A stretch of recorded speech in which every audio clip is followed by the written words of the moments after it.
Okay, good afternoon everybody on my behalf, and welcome to this session where we talk about the well-being that comes from our inside.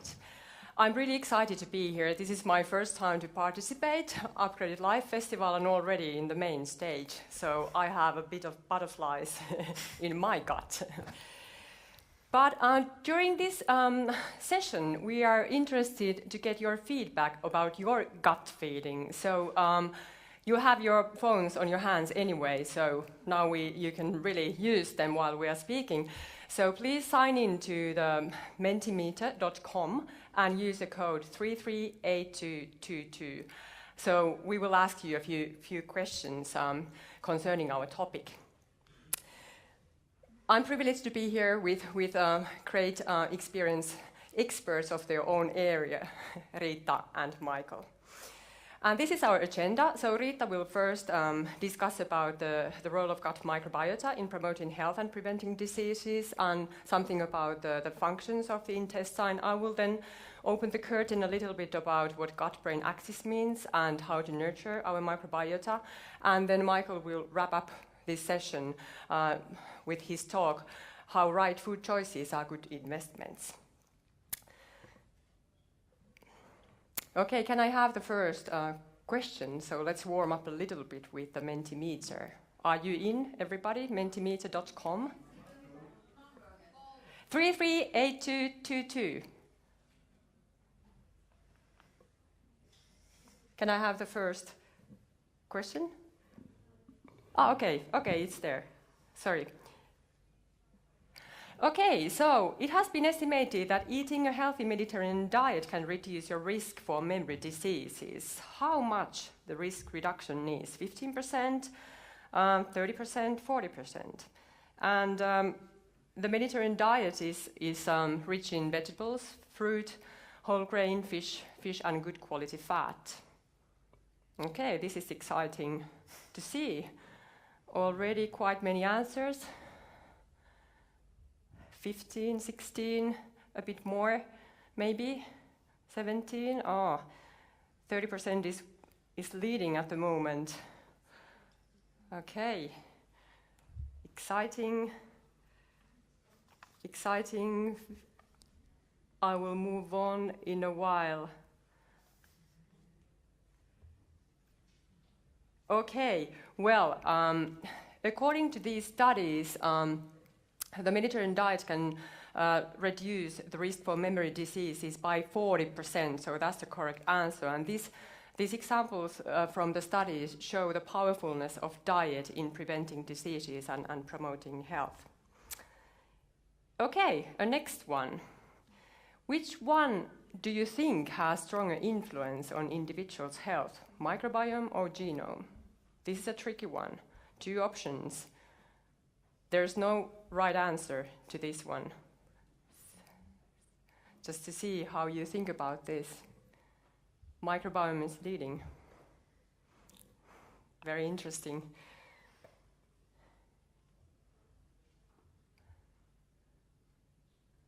Okay, I think we have everybody now. So microbiome. Okay, we know that there are more than 1 million genes in our microbiome compared to the 23,000 in our genome.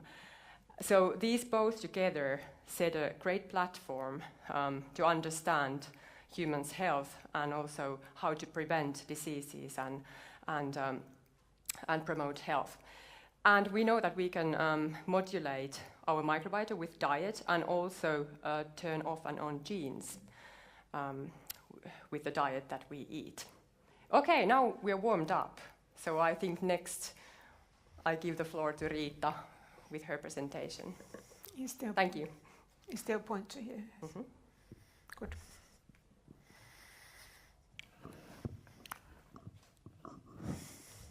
So thank you, Marika, for the kind introduction.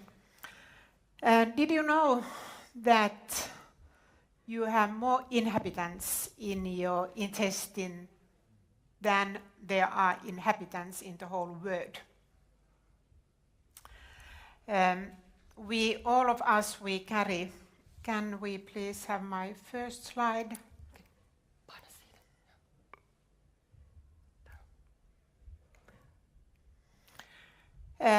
We all carry about 2 kilos of microbes in our body. We have more than 1,000 of different species of bacteria in our intestine, and they all have more strains. In fact, we have more microbes in our body than we have cells in our body. The gut is about 5 to 11 meters long, and the surface area is as big as is the tennis court because of those villuses there.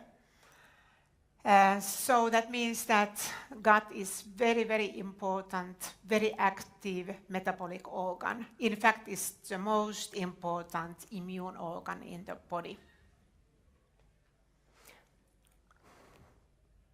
But why are we putting more and more focus on this microbiota nowadays? I think it's because there are so many factors that affect this microbiota, and these factors are changing.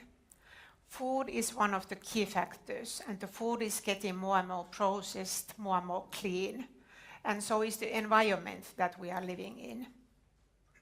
Age has an impact on microbiota, and medication, especially antibiotics, modify our microbiota. And there are a lot of mechanisms by which intestine can affect our health. Earlier it was thought that intestine is just a drain pipe, nothing else than a pipe. But now it's known that it has very many important tasks in the body. First of all, microbes can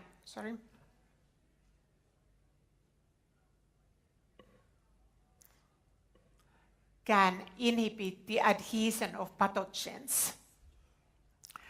They increase the antibodies. They produce antimicrobials. They strengthen the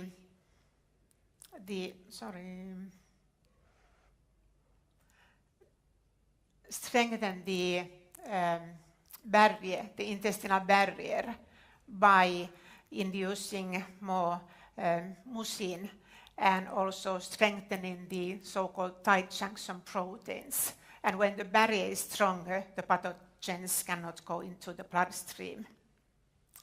Microbiota also regulate our immune system, and they promote the cell renewal. But how to measure the effects of probiotics and microbiota overall? If a person has a disease, we certainly have some biomarkers that we can follow. If the person is healthy, there are no biomarkers that we should measure.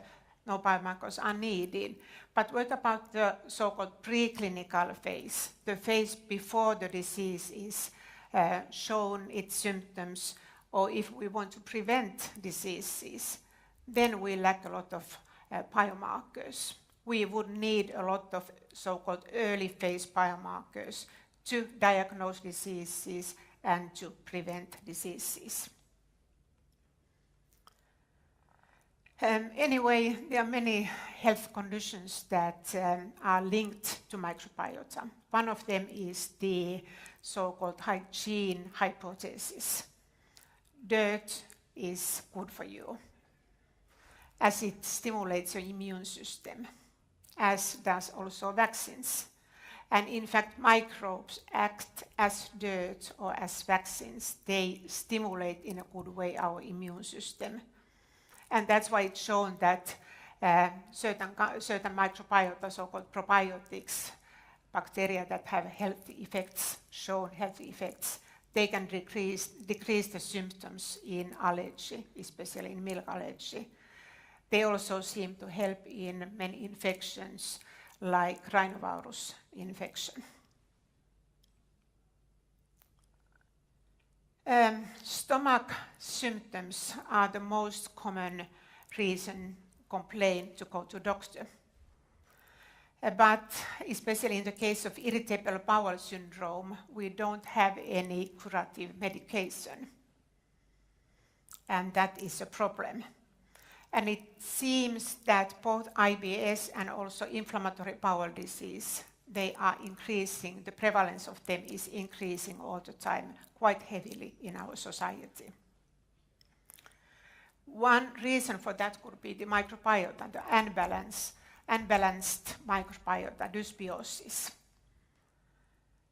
In fact, it's shown that some bacteria, probiotic bacteria, can relieve the symptoms of IBS because they can normalize the altered gut microbiota. They can normalize the permeability problem in the intestine. They modulate the immune system, and they seem also to have an effect on visceral sensitivity. That means feeling of pain, because they stimulate cannabinoid receptors in the body.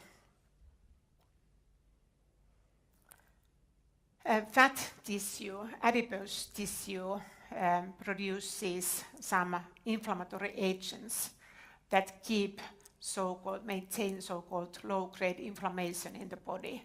And this is a great risk for many diseases like cardiovascular diseases, liver diseases, type 2 diabetes. And in this case, the healthy microbiota could help in decreasing this inflammation. One of the most fascinating research areas in this field is the neurological diseases.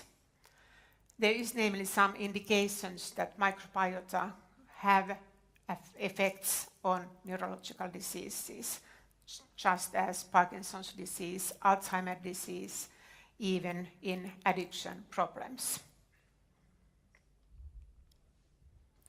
But there are a couple of challenges that we have to overcome because we can conclude before we can make firm conclusions.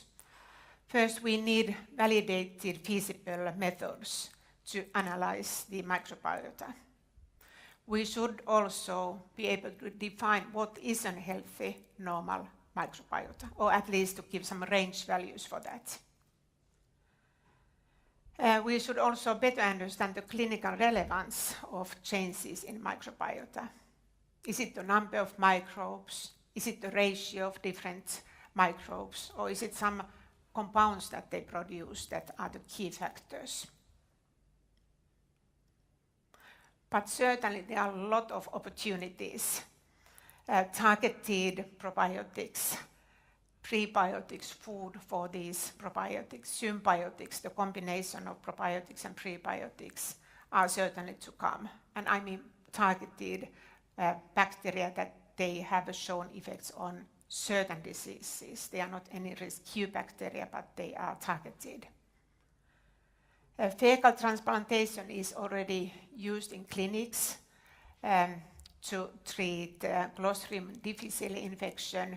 Certainly more indications are coming. And perhaps it's not only the feces that we can transplant, but perhaps some microbes or mixtures of microbes that could be transplanted.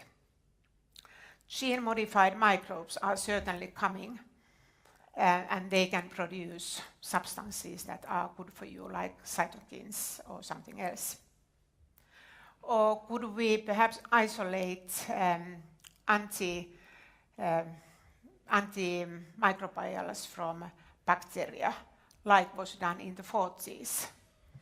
You know, penicillin was isolated from yeast and streptomycin from bacteria. Possibly we could, if we understood better the drug-microbe interaction, perhaps we could increase their efficacy or decrease their toxicity. In addition to neurological diseases, I think cancer is one of the most fascinating areas at the moment, the link between cancer development and microbiota. And perhaps one day we could use microbes as diagnostic tests to diagnose diseases or to prevent diseases. So hopefully, or let's see if in the future already the member card of your supermarket could show you what microbes you should add into your diet. Thank you.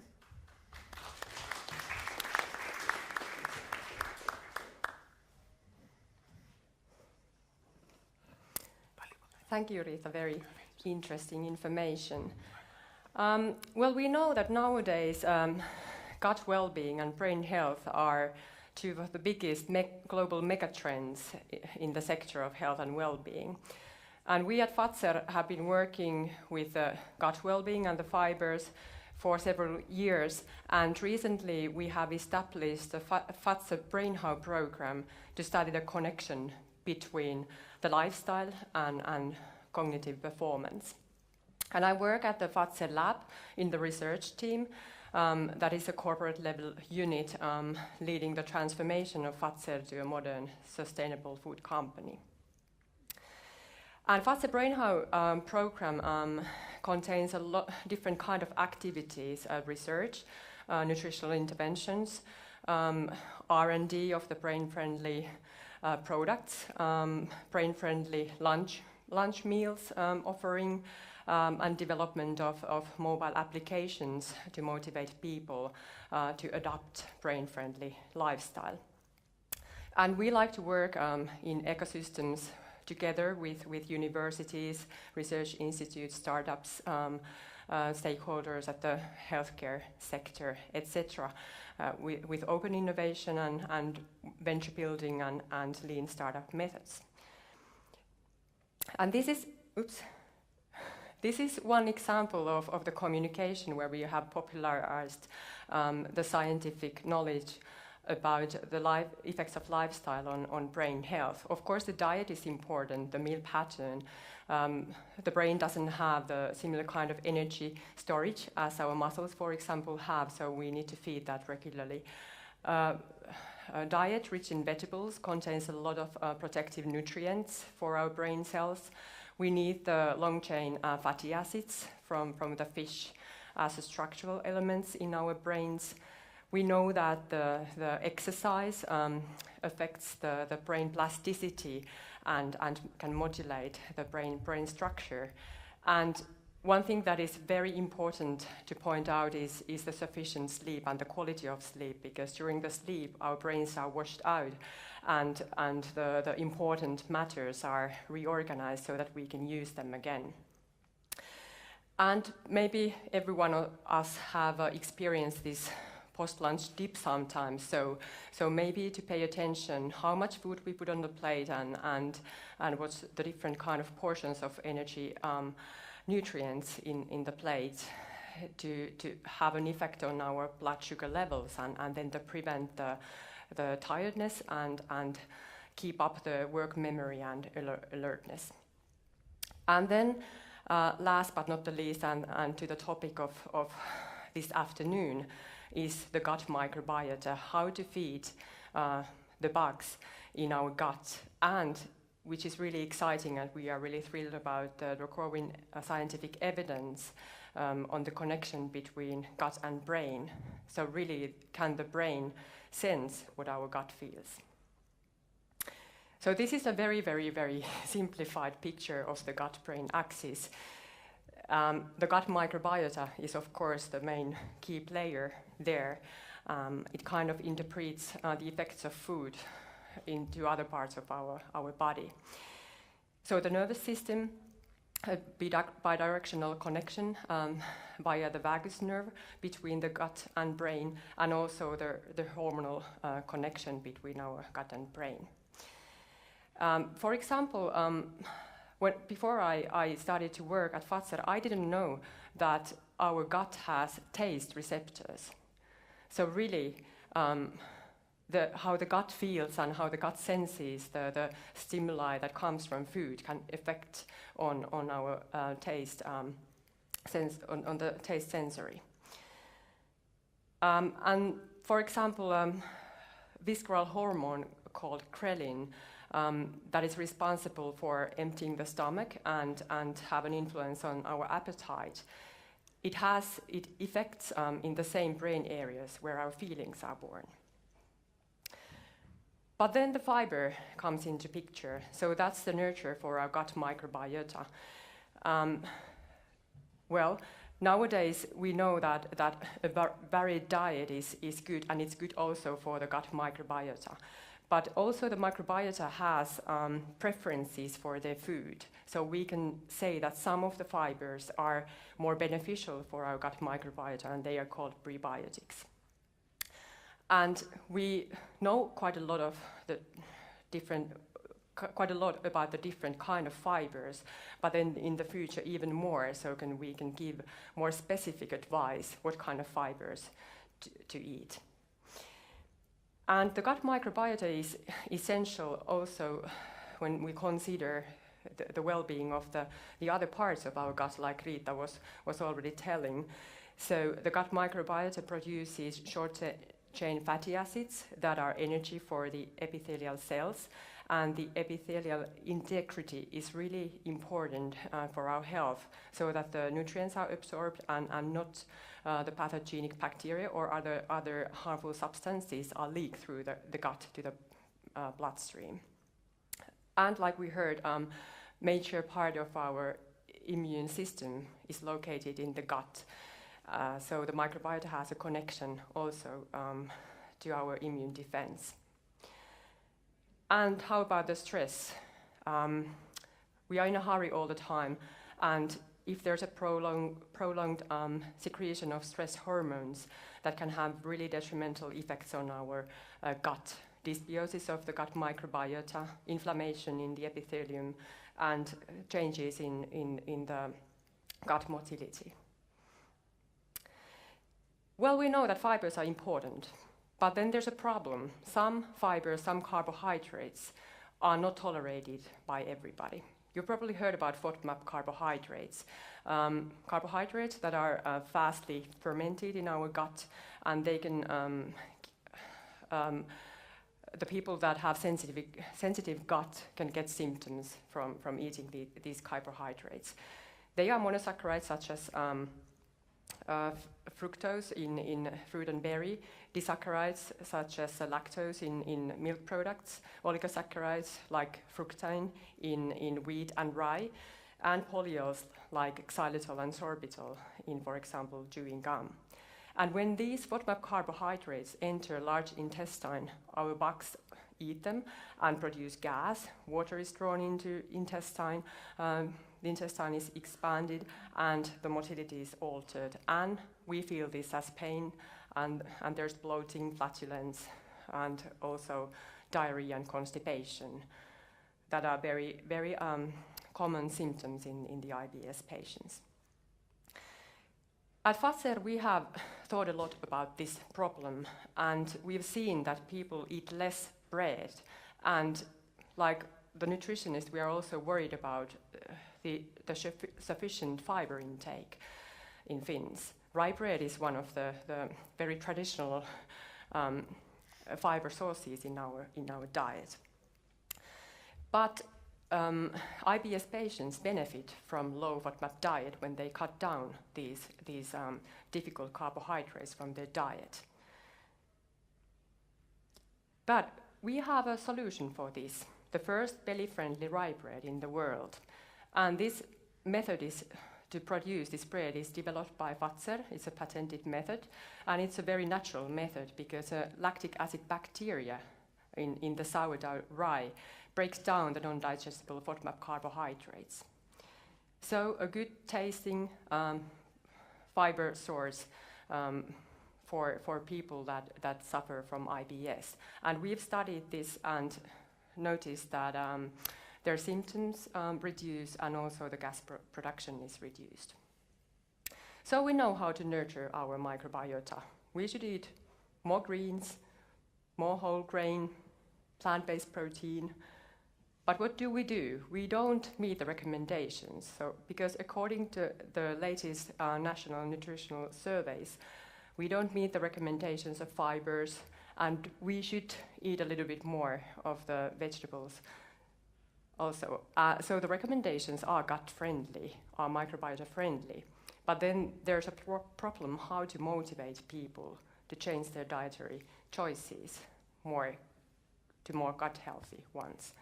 And with this tricky question, I will give the floor to Michael. Thank you.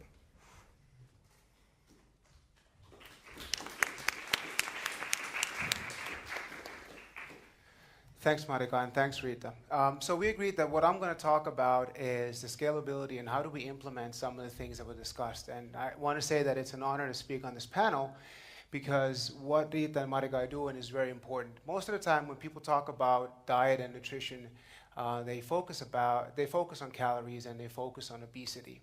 And all the wonderful things that our gut does and all the other things that relate to nutrition are left beside and aren't really acknowledged. Yet they have a huge importance when you look at the reduction of a number of different conditions and diseases such as cardiovascular disease, Alzheimer's, depression, cancer, and so forth. So I'm going to talk about the scalability and how do we actually implement some of the recommendations that are already known. So over the next, just to put this into perspective, over the next 50 years, we're going to consume, as humans, as many calories as we've consumed in the past 10,000 years. And when you think of that amount of food that has to be produced, you should be able to imagine that it's a pretty big problem. Like, how are we going to produce this food in a sustainable way? And also, how do we make sure that the calories that we create, that we consume, are actually healthy for us, so that just feeding us doesn't mean that we end up spending more money on healthcare because it ends up causing disease. Then this is actually quite complex. So the question that Marika posed, we make over 200 food-related decisions a day. Most of them are subconscious. Most of them are driven by marketing. They're nudges by friends, by fat food chains that are easy to access. But the reality is that there's a lot that goes on, both on a subconscious and a conscious level, that determines our eating behavior. And so the question is really, how do we influence this complex picture? So what we do at Mealogger is we have a AI-driven nutrition coaching platform where you use photos to actually help people get nutrition counseling. So we can actually look at what's in a picture, and a professional actually can analyze it. So the way we're currently producing the service, it's an AI-based service with professional intervention. So once you upload it, the professional takes a look at it and the advice, and then corrects or accepts whatever is suggested before it goes to the end user. And actually, the Brain Out program that Marika mentioned, we're one of the partners in that program. We provide the nutrition counseling component, and it's actually delivered on top of a platform called Wellmo, which also has a stand here today and tomorrow.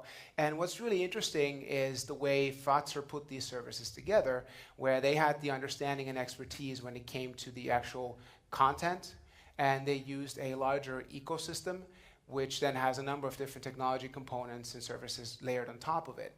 And what this kind of shows is how by combining various pieces, you end up building solutions that can help address various questions and problems. Now, from our perspective, the automation that we provide is important because it really provides scalability. One of the problems with nutrition counseling has always been that it doesn't scale. Traditional methods has been writing things down on paper and going and seeing someone in person. And it's very effective, it works, and it has its place. But obviously, like many other things, by digitalizing that service, you can actually scale it. But eating isn't just it's not just a technical performance.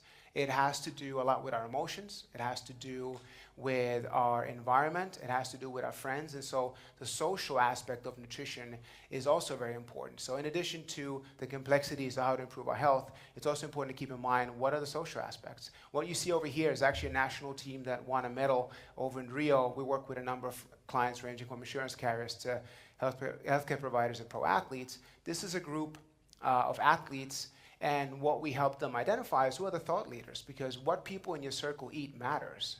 And so we can't just distill eating down to a technical act that we do. And so we have to consider these things when we think about influencing people's eating behavior. And so that means that we need to understand what they're eating, when they're eating it, the quality and quantity of the food, but then also the context of that meal. And so technology provides an awesome ability to actually start understanding in what kind of a context are people eating and then what's influencing their behavior.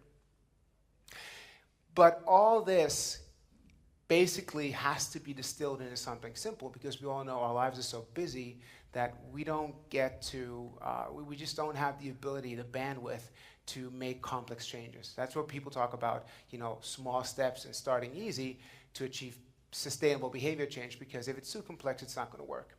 And so, like Marika said earlier, if you really want to distill it down, this really just means if you can add 5 servings of fruits and vegetables a day, in reality, you're actually doing a lot of suggestions that are there.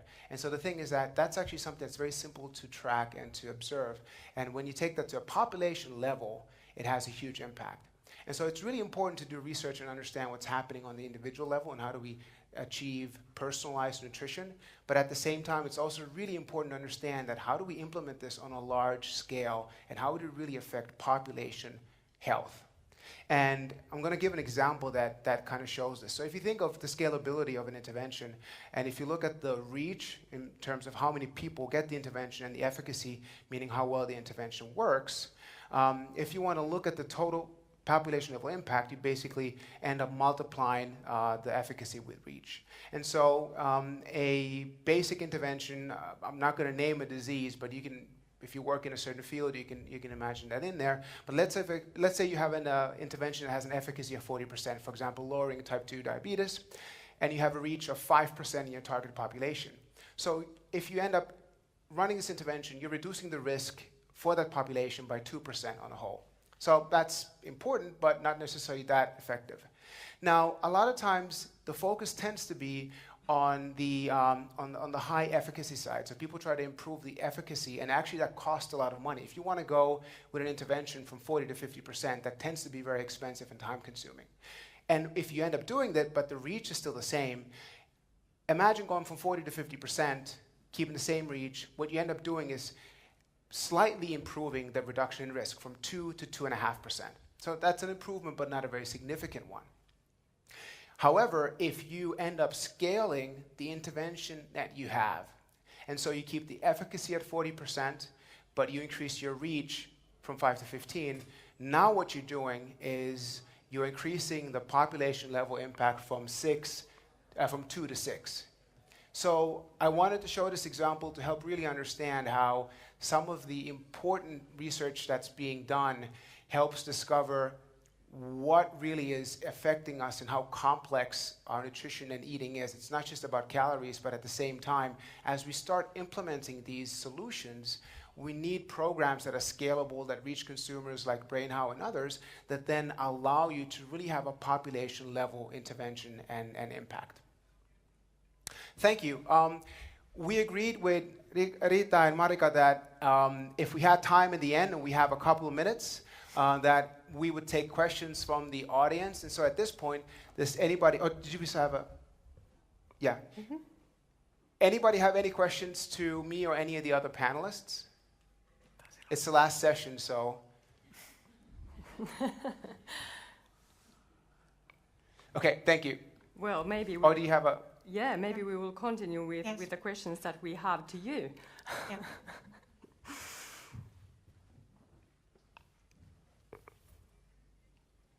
Okay, this is Rita's question. What do you think is the main function of the intestines?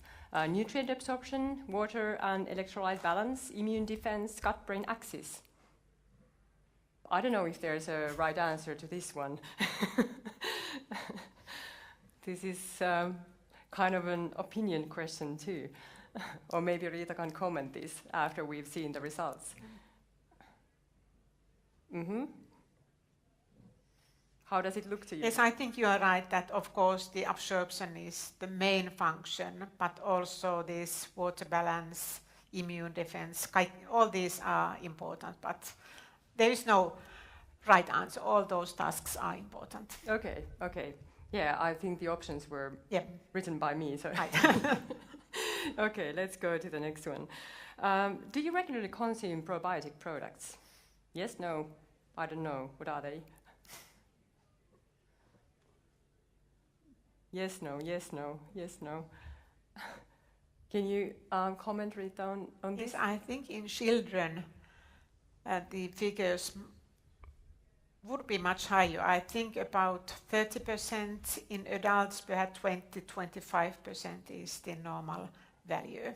Okay. By probiotics, we don't just mean the tablets, but also, let's say, milk products that have some probiotic bacteria. Yes. So if you count all of them together, So the it's both the figures are food and higher. the supplements. Yes. Yes. Okay, thank you. Describe with one word how you take care of your gut well-being. This is a personal question. So one word. Who's the first brave one? Oh, coffee. Oh. Diet. Water. Tablet. Chill. That's a good one. Chill. I like that one. I can see a lot of fibers here. Fasting. Exercise. Fruits and veggies. Yeah. Tablet. Probiotic.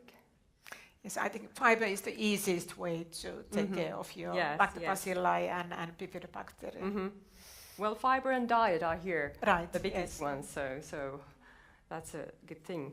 Okay, what is the share in percentage of the total energy intake that is consumed by the brains? 5%, 10%, 20%, 30%? 20 and 30 are competing, and 20 is leading. 30 is coming up. Okay, 20%, that's the correct answer. Well, our brains weigh, I think, 2% of the total weight, but consume 20% of the total energy. What is your favorite fiber source in your diet?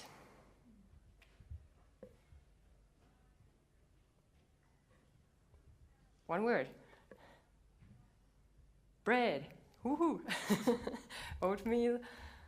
Legumes, nuts, berries, vegetables, rye bread. Good choices. And also some fiber supplements seen here. Celery, so some veggies too. Okay, how many dietary... Okay, I think we can skip. Well, maybe. Let's see if you remember what Michael was discussing. How many dietary choices we make in average every day? Okay, it seems that most of you have been listening to what he said. Yeah. This was a test, so it's about 200. How important are the following values in your food choices? Taste, nutritional value, traceability, sustainability, clean label. We have been talking a lot from the nutrition side, but people make like purpose-based choices, and a lot of things affect their food habits. Well, taste and nutritional value are important. Sustainability on the third place. Clean label is coming up. Okay, taste and nutritional value are the biggest one, or the strongest one. Yeah, I think comes from the research too. And I think this is the last one. So describe in one word what is the most important take-home message from this session. One word. This is the feedback for us. This is exciting. Mindfulness, fibers. Balance, that's a good one. Gut matters. Scalability, great. Take care. Microbiome. Download meal logger. Yay.